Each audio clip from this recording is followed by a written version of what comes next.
बहुत समय पहले समुद्र के किनारे बसे एक छोटे से गांव में रवि नाम का एक गरीब लड़का रहता था।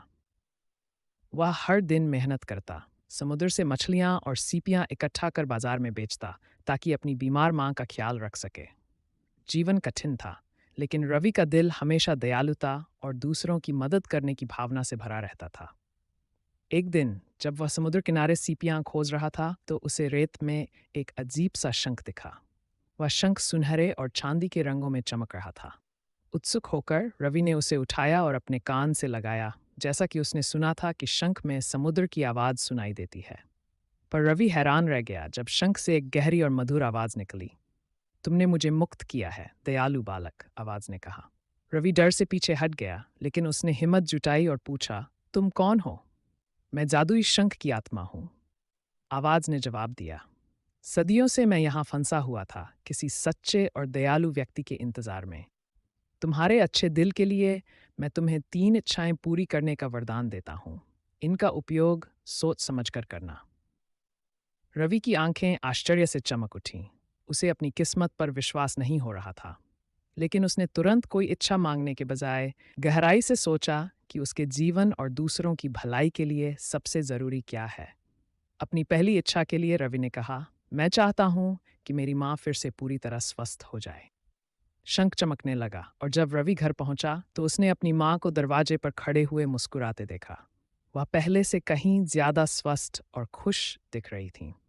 खुशी से रवि की आंखों में आंसू आ गए। दूसरी इच्छा के लिए रवि ने अपने गांव के बारे में सोचा। वहाँ के लोग अक्सर मछलियाँ न मिलने से भूखे रहते थे। उसने कहा, मैं चाहता हूँ कि समुद्र हमेशा हमारे गांव के लोगों के लिए उदार बना रहे। शंख फिर से चमका और उस दिन के बाद गांव वालों के जाल हर मौसम में मछलियों से भरे रहने लगे। गांव में खुशहाली लौट आई और कोई भूखा नहीं रहा। अब तीसरी और आखिरी इच्छा के लिए रवि ने शंख को देखा और उसकी ताकत के बारे में सोचा। उसने महसूस किया कि यह शक्ति किसी गलत इंसान के हाथों में पड़ गई तो बड़ी मुसीबत हो सकती है। उसने कहा, हे जादुई शंख, मैं चाहता हूं कि तुम अपने असली घर लौट जाओ, जहां तुम स्वतंत्र रह सको। शंख की आवाज़ भावुक हो गई। तुम्हारा दिल बहुत नेक है रवि। मुझे मुक्त करके तुमने साबित कर दिया कि सच्ची संपत्ति दया और निस्वार्थता में है।